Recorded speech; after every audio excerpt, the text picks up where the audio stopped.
picked me to train me as a gallery reader, which is, Yeah. I don't know if they do that anymore, but I remember what they used to say.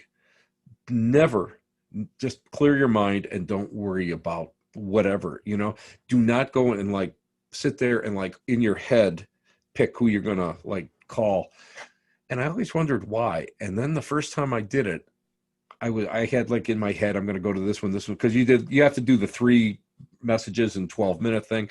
So I got these 3 all set to go. Yeah. 2 steps up front, blank, gone, new people in. And that's the way it works. And it's funny. I think I get nervous because you're like me a lot. You actually, you set the bar for everybody else in the entire world. The bar can be down here. And you know what? I don't mind that. But for like me, it's got to be here. And every time I've got to be at the top of my game. You can't mess around with it. And I think that the stress of that makes me ill, because I don't want to go, and I don't want to disappoint anybody. And I want to give people the best message I can possibly give them. And you want to be entertaining. You got, 1,001 stories that that you can sell, you can tell, but it's no matter, I swear to God, I don't know why, but it hits. And last Friday, we were at the Hull House in Lancaster, New York, and we've been raising money out there this whole month for them. I did a gallery with another gal. You want to know what? I could have puked. I almost had to pull over and throw up. That's how I was going. And that's just going out there. I know everybody involved. Right. I know the site. I know the volunteers. I know everybody. I knew half of the crowd. Half of the crowd came to see me. Yeah. Could puke. Yeah. I just could puke. But, I think the best entertainers have the worst stage. Like, okay, so everybody who knows me knows I love Marilyn Monroe. She's my girl. But she wouldn't even come out of her dressing room. She was such an amazing actress and entertainer. She wouldn't come out of her dressing room, and they had to pull, and she'd be hours late on set, and so you look at situations like that and these people who are just seen as these icons, and yet they have stage fright. And I think, though, that we use it to our benefit, and it is that adrenaline, it is whatever, and then you just put on a hell of a show, and I see that in you. Yeah. It's just that light switch goes on. It is. Yeah. And the way I'm trained differently. Well, I'm trained classically, with the meditation. I want to hear about that, because I don't think I've ever asked you about that. Like, how do you see, like, what is it that, because everybody reads differently. I say it all the time, no matter what medium you go to, we receive it differently. We deliver it differently. So how were you trained? Like, what is it that you do? Well, when I was a kid, when we were in Lyceum and we were training at that time, we're talking, I was probably like 12 years old or something when we first started. And they did the whole meditation thing. You got to get into the silence. And I used to get images letterbox. That's the only way I can describe it is letterbox. Yeah. And it would just kind of spin in my head until it got out of my mouth. That's the only way. And it would just keep spinning until I could get the message out. And years later, I discovered isolation tanks. And I don't even know how many hours not all at once. I know it was well over 50 hours in a Siddhara isolation tank. And that really pushed me to a different level where things became more visual and everything started to flow. Then my mentor is Sharon Klingler from Ohio. And Sharon, I took a 5-day intensive advanced mediumship class with her. And it just pushed me way over into a whole different level. Yeah. So all of a sudden I stopped seeing it and I stopped like hearing it. I started just getting the essence of it. I used to be able to see aura. That was when I was growing up. I could see aura around everything, and I lost it. And I thought I broke myself because I worked so hard because we had like from 9 to 11 was book work. Then we had lunch. And during that lunch, you were expected to do one-on-one reading. Then you were expected to do like a mini gallery, working with each other. Then you had another like an hour and a half, 2 hours of classroom. And then you went to this is all in Lilydale. You go to the inspiration stump and you would read there. and Like she boot would camp. grade. Oh my God, she'd grade you. I mean, it's like the sweat would be Yeah. pouring down. Yeah. And I lost the ability to see everything, like subjectively in my head. I lost Okay. everything. And it was really messed up because Yeah. now what do you do? But it was the essence. All I Yeah. get is the essence. I just get the essence of the word. I get the essence of the smell. I get the essence of the person. That's the way I work. Then on top of it, now I was still doing the meditation things before I was going up there. I took an intensive weekend in natural awareness with Tom Brown Jr. And he's an American tracker, Mm-hmm. and he's a mystic, and he trained under an Apache grandfather. So he taught me how to get in and out of the zone with just a breath. And it took a while to learn how to do Yeah. that. But now it works great because, a lot of times, like this season, you'll see me on, what the heck show am I on? I don't remember. Can't even keep track. I know it's funny because, well, I you know love what I it. mean? I I do. go and I go and I look for locations and stuff. And Yeah. sometimes they say, "Hey, come on, Yeah. Portals to Hell on Travel Channel." Okay. We're in Flagstaff, Arizona, Oh, I saw your and post about that. yeah, that Yeah. was really a neat place. But anyway, Mhm. you walk in, and it's with a single breath. So I'm just like a normal guy. Most of the time, I like to go and I like to listen to AC/DC or something and bring Yeah. my vibrational level up. And I'm like, yeah, I want to do this. And in a breath, I walk in, and that's what they like me to do. They like me to, they don't tell me where we're going or whatever. Yep. And I do the walkthrough, and I pick up the energy and stuff because I'm just getting like the vibratory, impressions. And when I'm done, I exhale, I'm done. That's it. Mm-hmm. Nothing. I don't have the problems of the leech over, like, the Yeah. standing in line, and you got somebody Yep. icky around you, or, Yep. uh, like spirit, like, hey, I Yeah. got to tell you something. I got to tell you something. I Yeah. don't have that. Yeah. Not anymore. I used to, Mm-hmm. but now it's sort of like really on command, which is like, Yeah. it's hard to teach that because it's Well, almost all cognitive, you to, fine tune it over the yeah, years, that's what it is. and I And, think yeah, that's what you've done. You've fine tuned it. and it's fun, but it's fun, but it's neat because of the fact, like, a lot of times if I'm like working at a location, I'm walking around like Forrest Gump. I don't, Yeah. and other mediums be Yeah. there going, did you get this? Did you get that? And I'll be like, look and go, oh, I'm supposed to be working. Oh, hold on a minute, because I just ignore it. It's Yeah. so funny. After all these years, I just ignore it. Yeah. It's just, I don't have to worry about that. And I think that's one of the big reasons why, like, when I collect the haunted objects, Yeah. I don't have a problem with them because, to me, well, first of all, I love every one of them, Absolutely. and but I don't really have a problem with them at all because it's just sort of like I kind of ignore everything. Right. It's Yeah. called exclusive man brain. Just Okay. what I'm gonna write that down. wait a minute, I was supposed to get milk today? Is that what I was supposed to get? But honey, look, I got roasts. I got 2 roasts, no milk. Okay. Oh, they must not have had it, honey. That's what I tell my wife. I'm sure Nancy loves it. Selective hearing, selective everything. But it is. But it's funny because I think it's at narrow focus, Yeah. because a lot of people get bombarded by so much of it.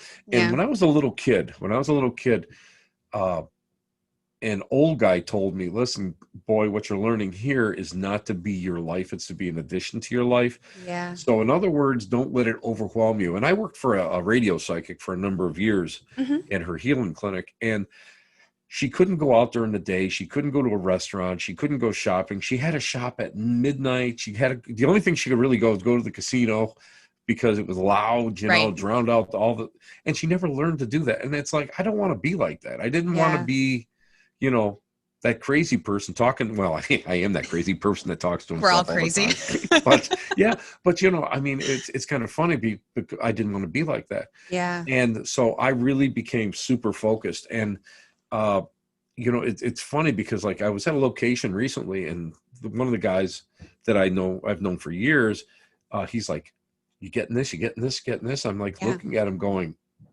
no, not at all. He goes, really? I said, no, but I'm only looking for the loudest voice. That's all I'm looking for. I'm Right. not looking for, all these other little voices that want to be heard, because yourself, spirit wants to be heard, Yeah. and spirit will lie to you and tell you all sorts of stories just so that you can get some interaction. And it Yeah. doesn't mean that they're bad. It just means that they're lonely, and Right. they want to be recognized.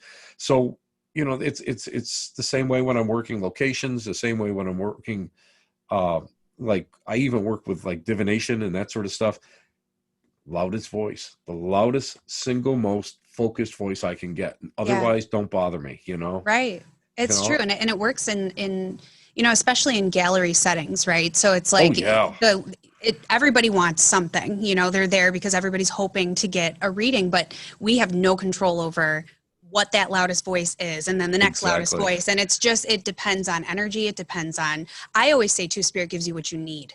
Hmm. So, Yeah. one person, somebody really might need that message more so. And I hate to say that because everybody wants it and everybody Yeah, but deserves it. But you know what? Here's the thing with public message work. The people who really, and this is the way it usually comes through from me, the people who really need it the most get it.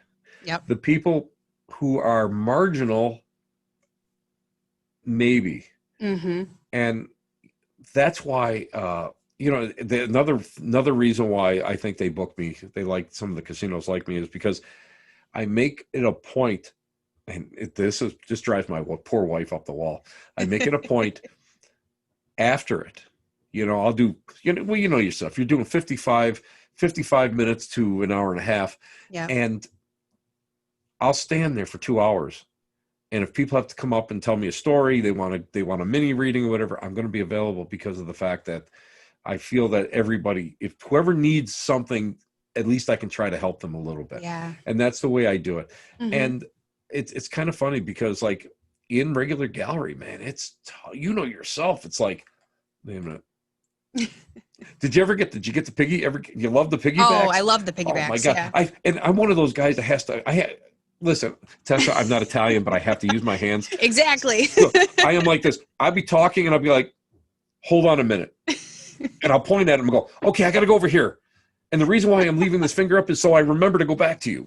Yeah, exactly. Because spirit, it's like, you'll be bringing in something, and then all of a sudden somebody just piggybacks in and slides in. You're like, Yeah. what do I do with this? What are you, crazy, spirit? So But you got to get it out. I personally believe from experience is that the universe works in such a way to where people are seated in close proximity because of Right. the piggybacking messages that are supposed to be coming that's through. neat. Yeah, you're right. Right? I mean, Yeah. at least that's, and I found that at my bigger shows, the smaller galleries, it's like, this means something, but then the person over here is like, well, that sounds like me too. Mhm. Maybe it is, and maybe you're in close proximity for that reason. And I remind people of that all the time. Like, oh, if the message resonates with you, take it as a message for yourself. Right. Exactly. Truly. Or else, because the other thing I teach is I teach a lot of the different methods of coming through. And Yeah. my favorite method was, I'll never forget, Dr. Neil down at Lilydale. And he would go and he would say, I have someone coming in. He had this, this, and this. Very gruff, blah, blah, blah, blah. Right. And he goes, can anybody take that? Now that's risky because, It is.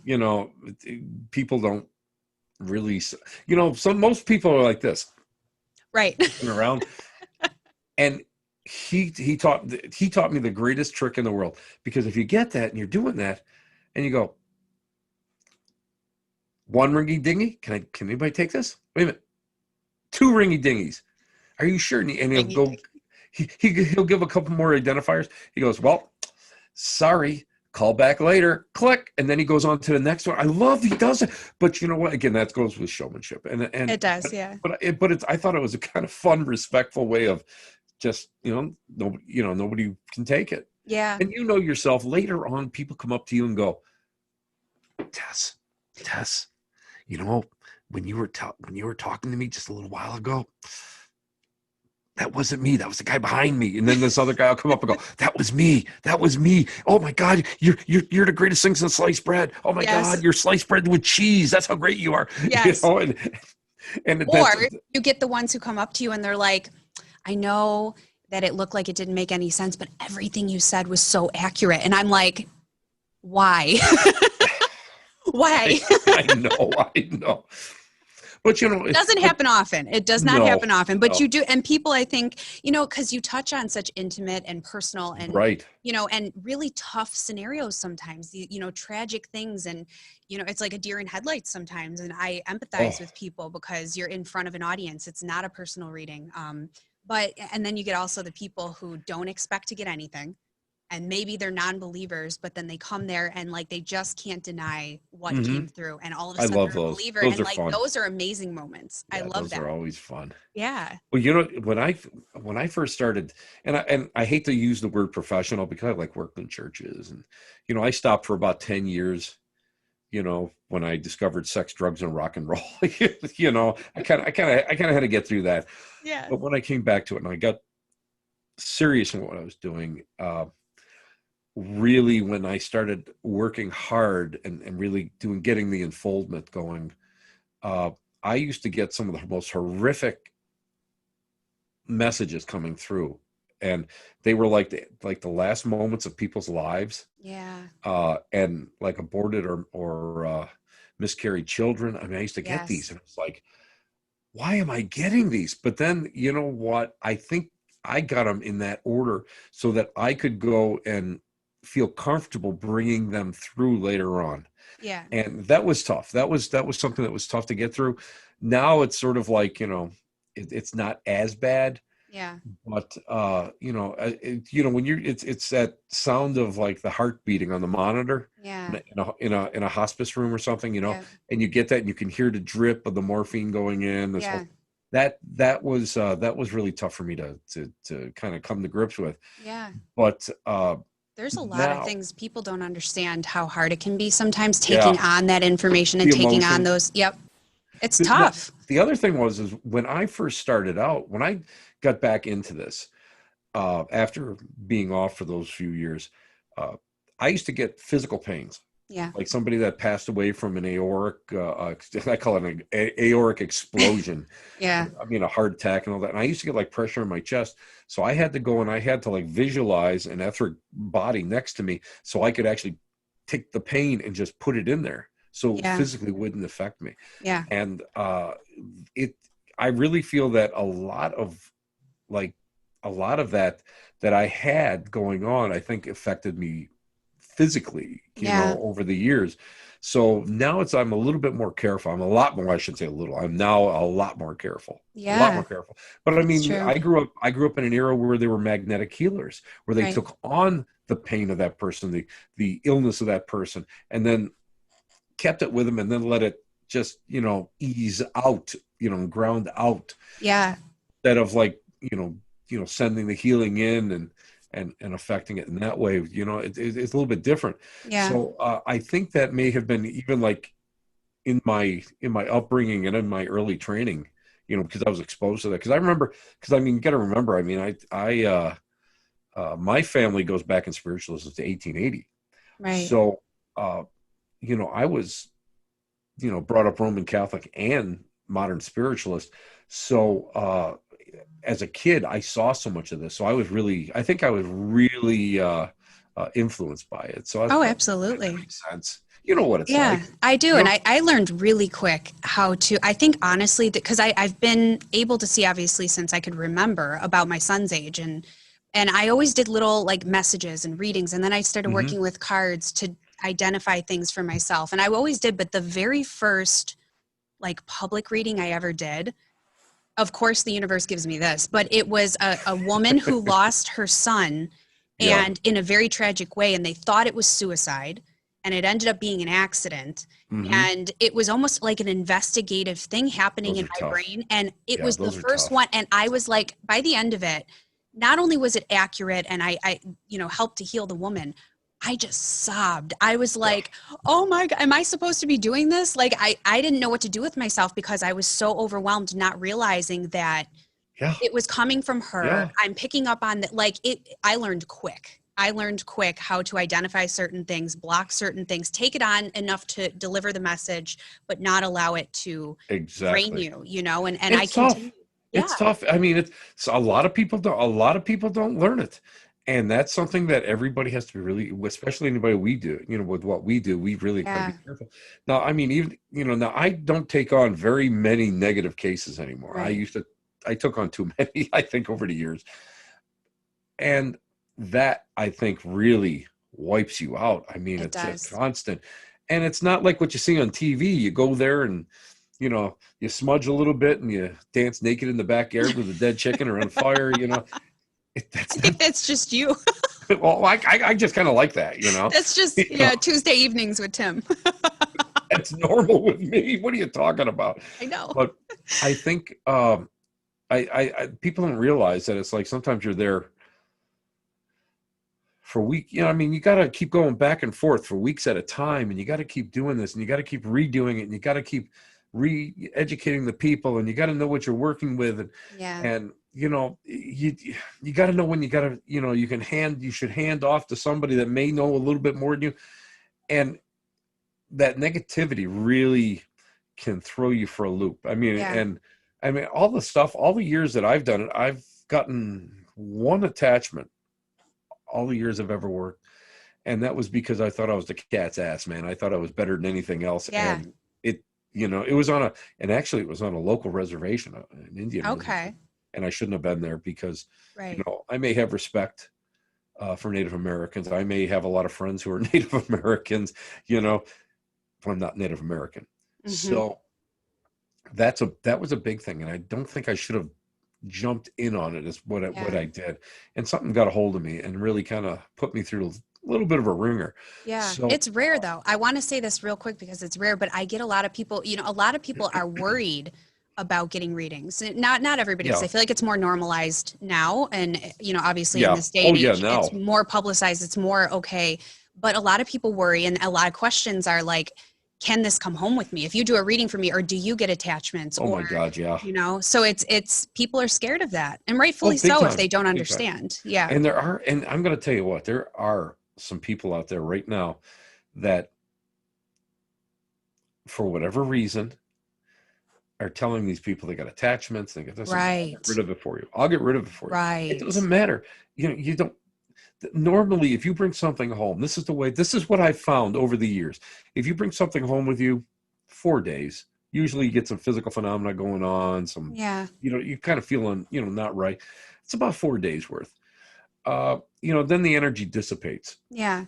If you get something that's really attached, then you may have something, but you may have to really look for somebody Yeah. to kind of help you.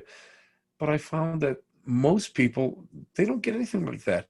I was going And to say, can you agree with me that it's very rare? oh my, it's a lot more rare It than is. people, you know, and Absolutely. and like temporal possessions, and Yeah. It's rare. I've heard people tell me, it's like, well, this guy told me I have a demon that's attached to me. It's like, Yeah. really? Well, wait a minute, hold on. I don't believe in demons. I don't believe in angels. I don't believe in Yeah. heaven. I don't believe in hell. It's energy. So let's talk about this now. Right. Really? Really? Right. A demon with you? Do you really I am. believe that? Everything's a demon Oh my nowadays. God, It's a yeah. demon this, a demon that. And I'm like, it's really not though. Yeah. It's really not. Listen, I had tacos the other day. There was a demon somewhere, but There we was were we, probably with that. Yeah, absolutely. Absolutely. And I'm sure a lot of Nancy can attest to there that. was some sulfur. There was some sulfur going on in that. You never know. but no, Oh my really. gosh. I mean, some people really, and people don't realize that what we do is we can affect the self-fulfilling prophecy by what we Yeah. say, Mhm. and we can do damage, and we can empower. And I was taught to always empower, not do damage. And these people that say, I'm picking something up with you. It's like, you have a demon. You have these attachments. I'll get rid of it. But, now these poor people are walking around going, well, I got it once. Can I get it again? Maybe I don't want to do this. Maybe I don't want to do that. People, and you can attest as well as I can. A person that turns around and says, I've had enough, go away, really meaning it, it's gone. Yeah. That's the way it works. It's, Yeah. people They don't know that they're in charge of their own energy. exactly. And I think people who obviously don't work in the field that we do, of course you don't understand that, but Mhm. we are in charge of our own energy. Everybody is, and they do have the Exactly. ability to create that, the boundary and the Yeah, the ability to tell them to go away. I tell it all the time, especially with kids. I get it a Yes. lot with kids because kids are so open, right? And so, Hmm. you'll get parents that reach out and they're like, what am I supposed to do? He's waking up at night or she's crying because of this. And the child is also able to say, go away, not right now, don't bother me while I'm Right. sleeping, not in my room, like whatever they need to do to block it. How many times have you been in bed and all of a sudden it's like your eyes open up and go, you got to be kidding me. What are you doing in my room? It's 3 a.m. I got to go Yeah. to work in the morning. Go Yeah, away. Come back during office hours. Don't talk to me now. exactly. I Yeah. mean, and people like look at you like, what? It's like, no, they got to work on my boundaries and my schedule. Yes. And you're in control of all spiritual matters around you. Yeah. You're in control of your spirituality. And that's why you you have to be able to go and educate these people to know that. And Yeah. when they understand that, all of a sudden everything starts to lessen. And that's because they're working with, you may have something like a nasty little thing in there, parasitical spirit that may be in there. Well, yeah, they're going to suck the energy off. They're like energy vampires, and they're going to do everything they can to make your life miserable so they can go and suck that energy off. Right. But when you re-educate the person and you give them that control back, all of a sudden all the activity starts to lessen, and that's the reason why. And people don't get that. Right. But there are people out there that intentionally go out and scare people, and that's terrible. I That know. I have a problem. As a matter of fact, a friend of mine and I had this conversation not too long ago over somebody we both know. Yeah. And it's like, really? Hmm. Really?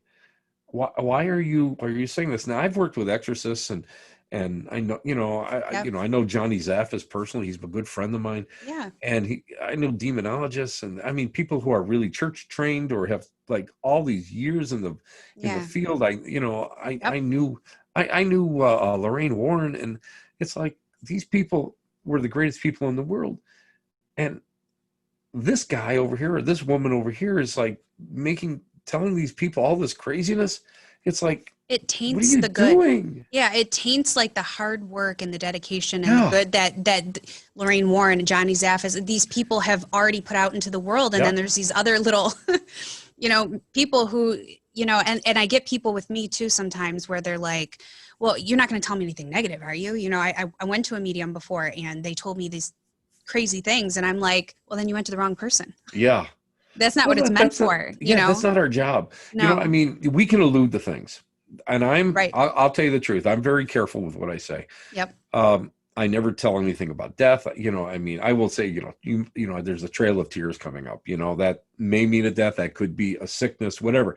You don't diagnose. You don't prescribe. Nope. You don't just. I mean, if you give them a general reading unless it's a crisis. If it's a crisis reading, then yourself.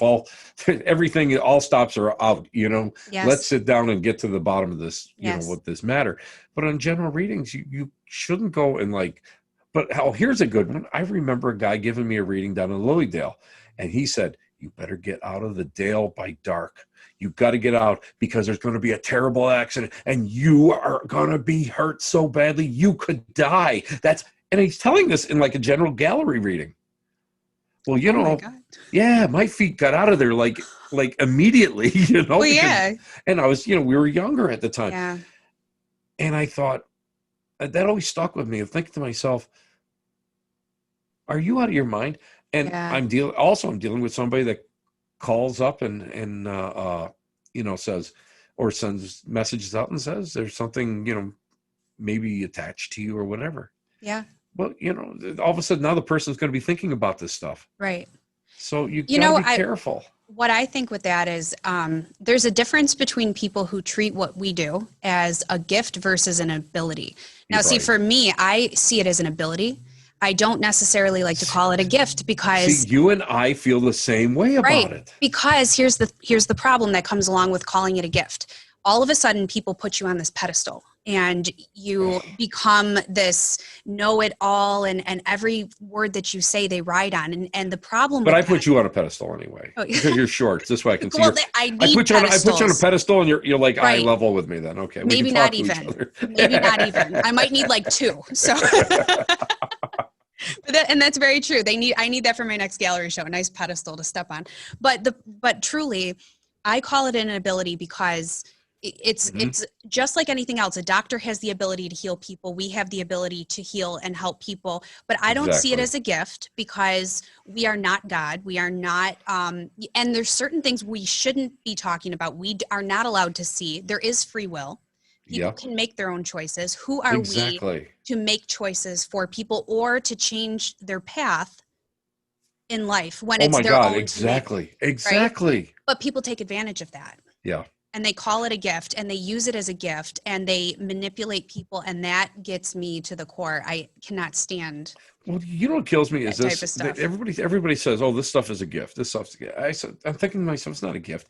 No. When we went back to if you go back to that hunter-gatherer stage, when we were nomadic, you needed this, whatever it is, this ability to survive. That's what you needed it for. Mm-hmm. And as we started to become more agricultural and we started living behind walls and all that, we lost it. What we're doing now is just muscle memory, as far as I'm concerned. It's an ability. And you know as well as I do, anybody can do this, have an ability. We're all different. We have different psychological and physical makeup. So we're Yeah. going to be better in some things. Some people Right. are clairsentient and some Yep. people are really, clairaudient and this and that. But everybody has the ability for something. And to me, it's not special. And it's hysterical. My neighbors, my new neighbors finally found out what I do. We moved Tried to in. be It's like if we moved in, but I was like this. I didn't right. want to tell them. Right. And I think they saw me on TV or something. And uh, they just were like kind of curious. And I said, here's the thing. I'm just like an everyday guy. I don't really think of this as anything special. Right. It's just something I do. And that's it. That's just, for me, it's it's almost like a belief system. And, Yeah. and that's the best way I can describe it. And it's nothing special. And I always used to say that to people. It's like, you're not special Mm-hmm. that you do this, because everybody can do it if they try. Mm-hmm. And that's the bottom line. That's the bottom Yeah. line. It's just that you have to, as an instructor, I have to find out what people are good at. And then you go and you get them all to one little plateau, and then you introduce new things to them. Yeah. And that's the way it works. But it's nothing more than that.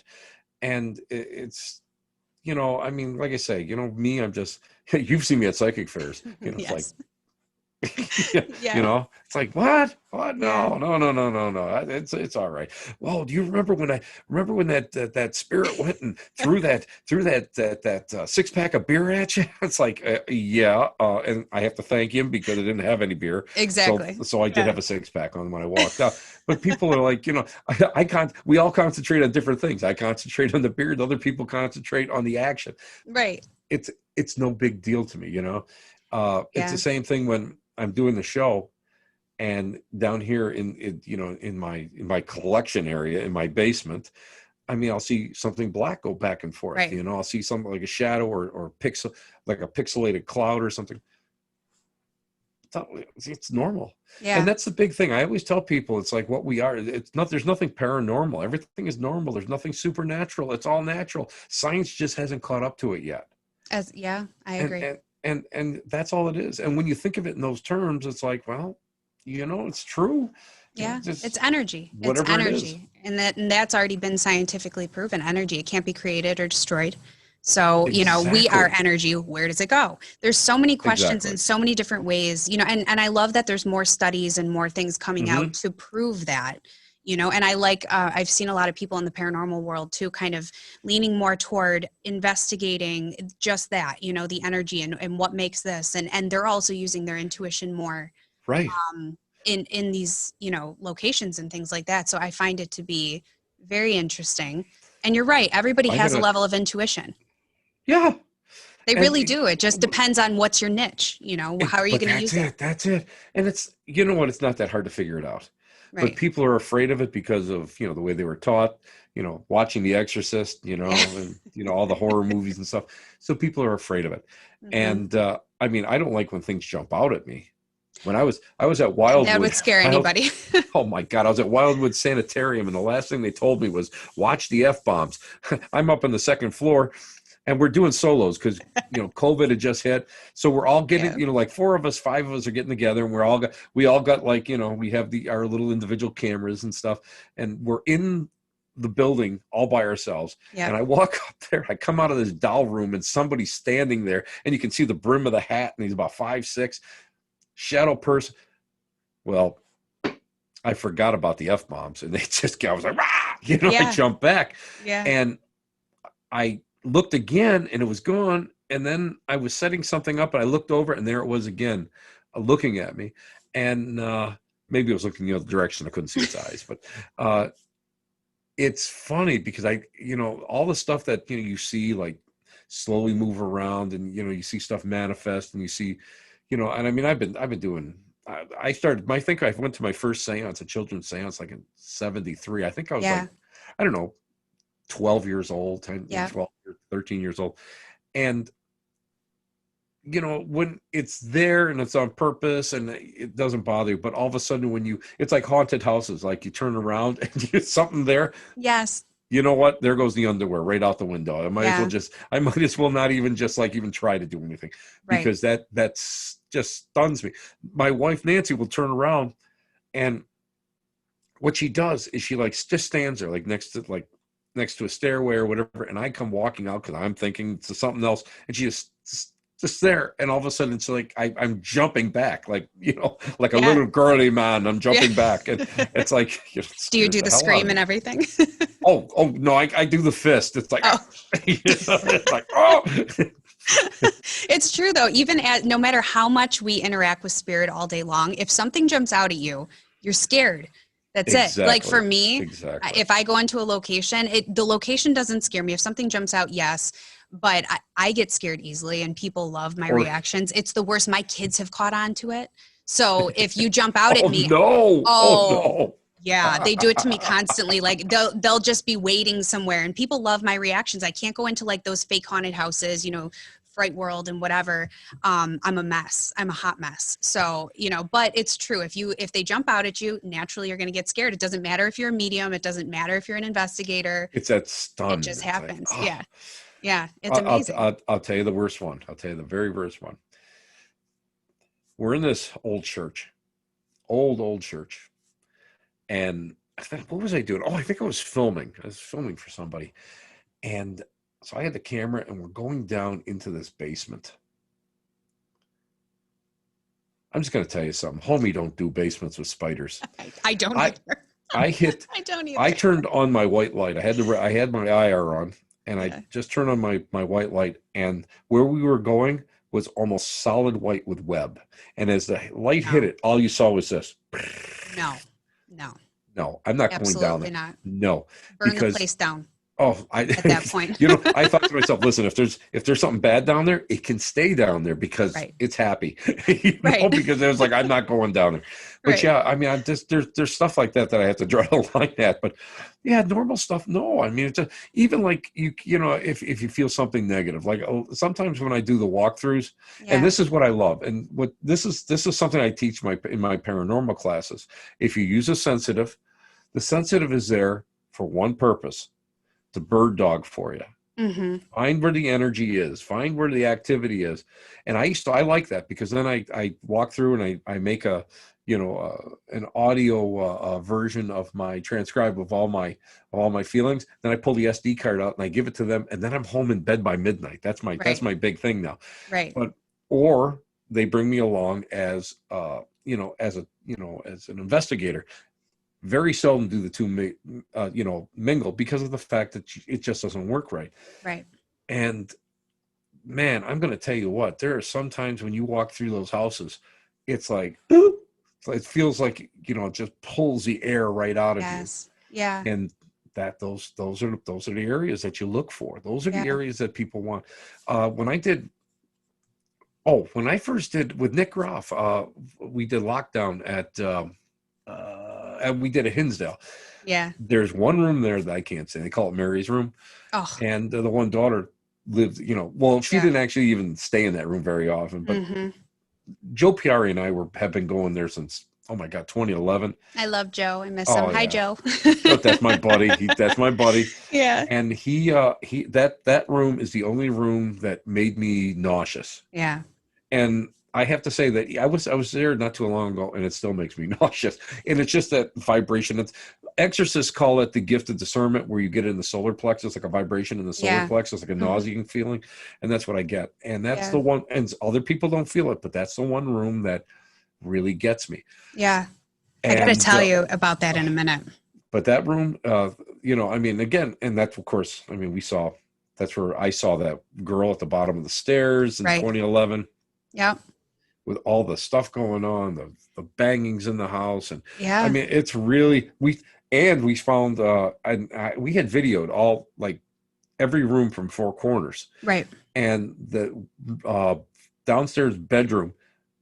We're leaving, and Joe goes, "What is that?" It's look in the middle, and there's a white silk flower in the middle of the bedroom. Get out of here. That wasn't there. I've Wow. got the video Yeah. that wasn't there, and I know Yeah. Joe's not going to do it. And I know I Right. didn't do it. That So gave me chills because I was just there. I was with Dan when Nick was yeah, there at the Hinsdale recently. So we and his went, hair was perfect and too. his hair was perfect. Perfect. It His hair is was. always perfect. I hate Yeah. his hair. It's always I perfect. know. It's always perfect.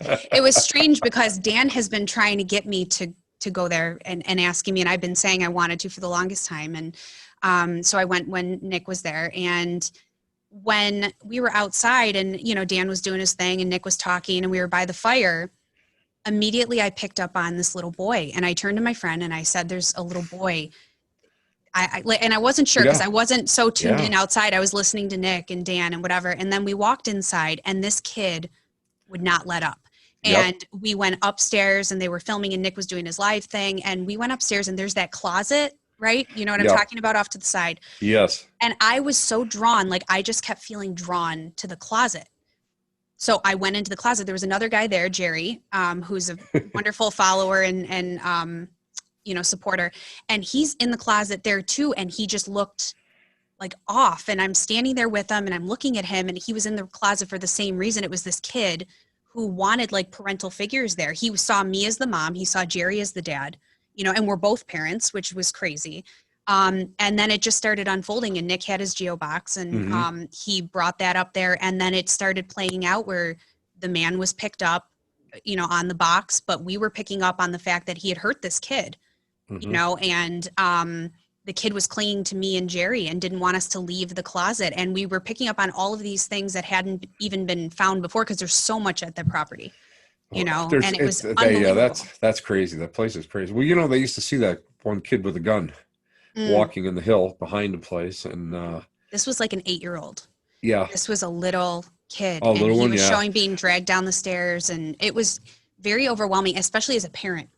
You go in there, yeah. But and you pick up. there's been so many people that live there. Right.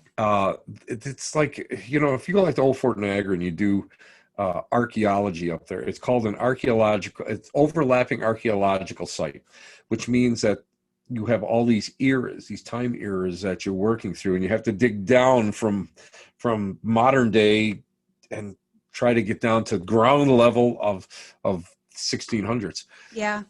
It's the same thing when you go to a location like that, because you're picking up, what happened here, and we know what happened in the 70s.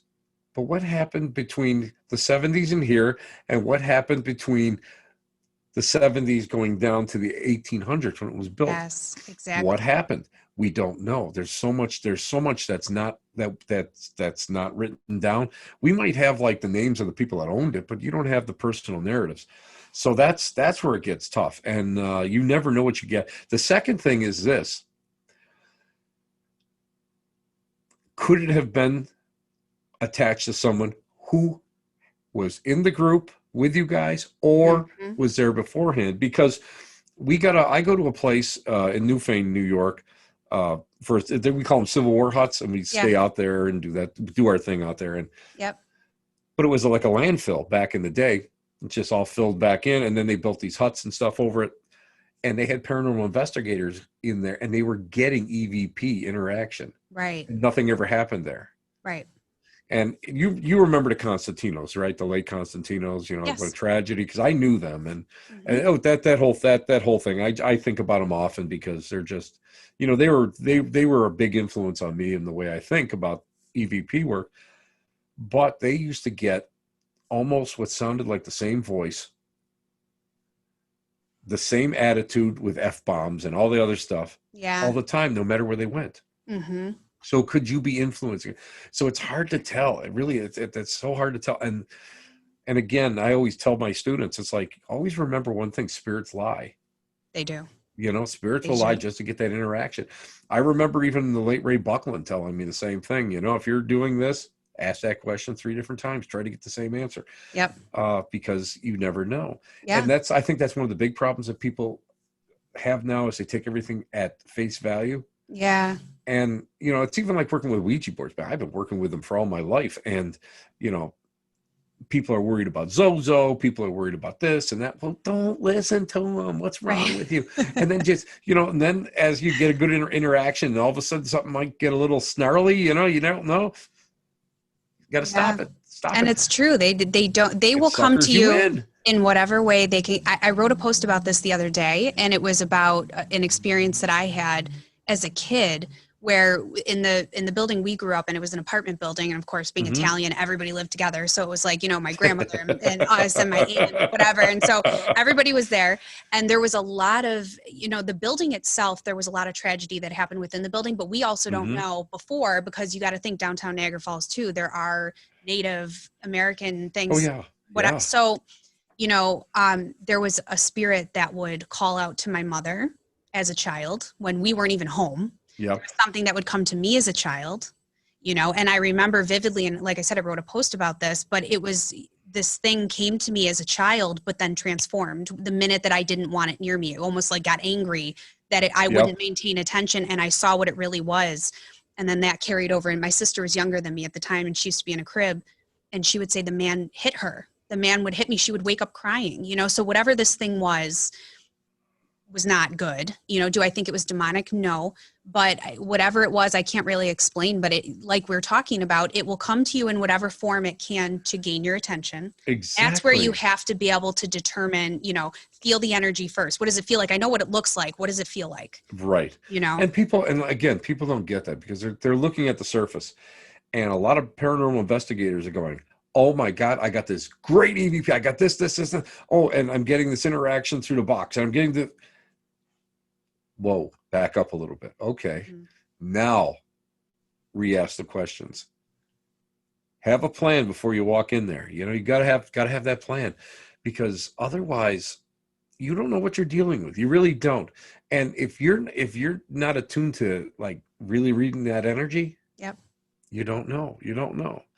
And again, I mean, a lot of spirits are benign, but they want to go and they want that. They're hungry for that interaction. So, you're like, is Uncle Joe hanging around there anywhere? Yeah, I'm Uncle Joe. Of course I'm here. What's wrong with you? Right. Is it Uncle Joe? Right. You've got to be careful with it. Absolutely. That's the big thing. You got to be careful. Yeah, You know, absolutely. It's you know, crazy. of course, if it was my Uncle Joe, it's like Uncle Joe comes through. Oh, your Uncle Joe's here. He's giving you some stock tips. Wait a minute, Uncle Joe like never worked in his life, and he lived in a bar over Yeah. over in the east side. You know what I mean? He lived in a room. He never even had an apartment. You know what? Don't take those stock tips. I'm Right. not, I'm just not taking those stock tips. Yeah. Thank you, Uncle Joe, but no. Yeah. I don't think it's my Uncle Joe. My uncles be coming in asking why I didn't make the meatballs correctly, or why, why didn't you stir the sauce? You're supposed to be stirring the sauce. Like, that would be my uncles. I like that. Believe me, that I like. Typical Italians. Oh, I like that so much. That's Oh my great. gosh. I could talk to you forever. I really could. We have so much to talk about. I want to say too, like, before we wrap this up, is there anything you want to talk about? Is there anything that people can look forward to? I know we talked about it in the beginning, but what can we look forward to? What events do you have coming up? Where can we find it? Well, we're going to be right now. I'm volunteering up at the Hull House in Lancaster, New York. That's right. And we've got trying to think now. We have this weekend, and then we have the Friday of the weekend after. We're doing 2 sessions of paranormal investigations, and the second session is the coolest one because that ends at 2 a.m.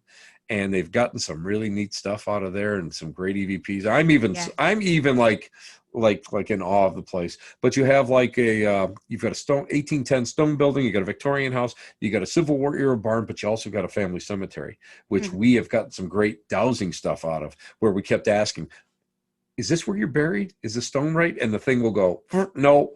And they go, where are you? And it kind of points to where the person is, because the stones were all knocked down back, 60s and 70s. So that's coming up, and that's I can't wait for that. I think that's a lot of fun. Yeah.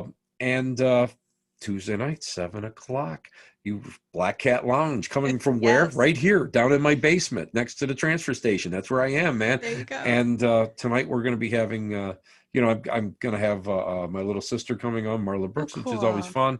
Yeah. But we'll have some other guests, and I'll be sitting here pontificating my normal self, and it's just a lot of fun. And yeah, and it's just fun to just hang out. And I'm working on another book finally, so I got that. I got that in the works. I'm doing another local Western New York book, just so I can have some fun, because I've gotten a chance to. COVID has kind of like stopped us from doing anything. Yeah. So I'm retired. You're not stopping me. I'm going out. So I'm out and about, and I'm finding all these great little places that people, just have not seen. Yeah. And, hopefully next year and hopefully for season 3, Portals to Hell. Yes. I'll be up at the Hotel Monte Vista in Flagstaff, Arizona. I'll be doing I'll be doing the walkthrough. Let's see. It took me 5 hours to film, so that should equate into 35 and a half seconds. Right, 35.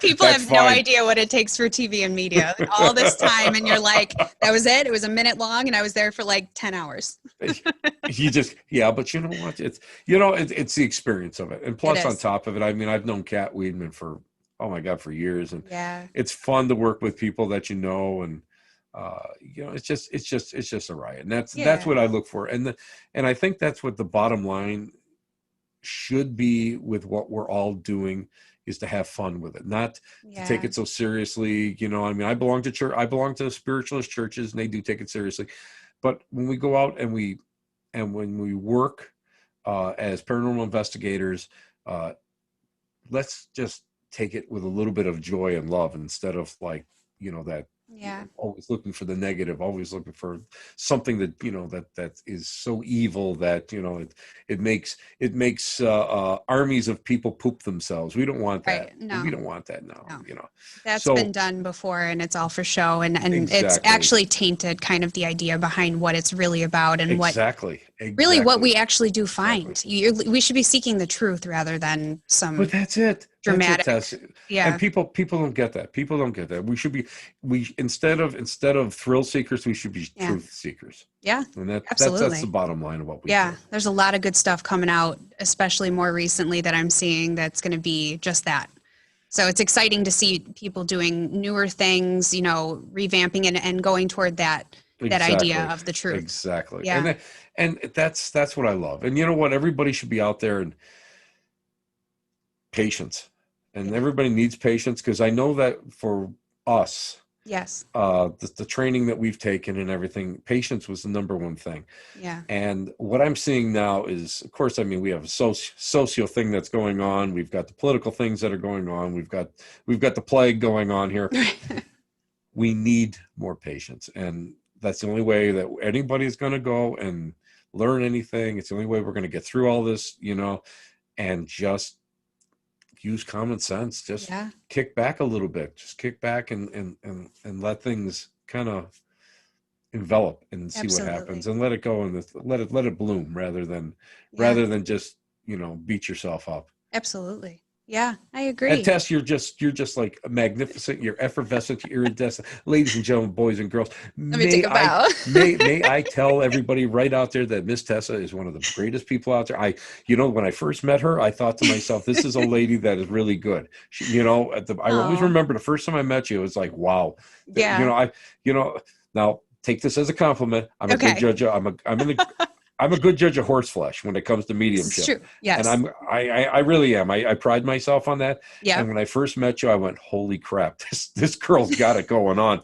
And when I heard how you were, when you started getting the gigs and you started getting the center, oh my God, the casino gig, I Yeah. swear to God, Tess, I was so happy, Yeah. and I thought you deserve it. You really deserve it. You're one of the good people. I'll never And forget it. You gave me this hug, and I'm at, like, it was before like a gallery show too, when you would congratulate, and I had like tears in my eyes. I'm like, don't cry, don't cry. It was so genuine, and I knew you were happy for me. And it's like, I appreciate people like you so much, especially just you in general, and being so supportive of me. And but you know what? We need to support ourselves, each it's other, true. and Yeah. that's the big thing. And as well as I do, there's drama in everything that we do. Oh God. Churches, bowling leagues, and the psychic metaphysical world. Instead of tearing each other down, let's just support each other. Let's be happy for when somebody gets a little bit of a shot. Somebody gets a big shot, be extremely happy. Yes. And that's what we need to do. It's true. Again, you've paid your dues. You've done well, and you've always been a natural. So thank you so much. And on top of it, you got great hair. So that's the way. Thank you. I know. I said to him, like, I pulled it off today. 4 hours of sleep, got it done, and now I'm here, and it's great. So thank you. See, it's perfect. You're perfect. See, that's what it is. I love you so much. I just want to hug you. This is Tessa. She's perfect. She's perfect. Not really, but I'll take it. I'll take it. Just take it and run with it. Thank you so much for being here. And, I love you equally as much, and I support you in everything that you do. And I think you're phenomenal. Thank you. And I'm really excited to see everything that you have coming up, excited about the book, and Cool Kids on the Block. Awesome episode today. That's us, kid. That's us. That's us. 100%. You know what? I've got to I've got a new tattoo here. I'm going to get this one here. Tessa Fan Club right over here. That's going over here. Tessa Fan Club. You could have me doing some weird like contortion, like on the hoop, crazy thing. Tessa right? Fan Club in a hoop, right, hanging in a hoop, hang from my elbow. Yeah. Gotta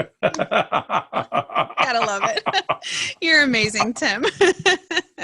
Thank you so much. Yeah, thank you so much. And you really honored me by bringing me on the show. Absolutely. It's something that I've looked forward to since you first invited me. Oh, so thank you so much. It was an honor to have you. We'll be talking soon. Bye-bye, sweetie. Bye-bye.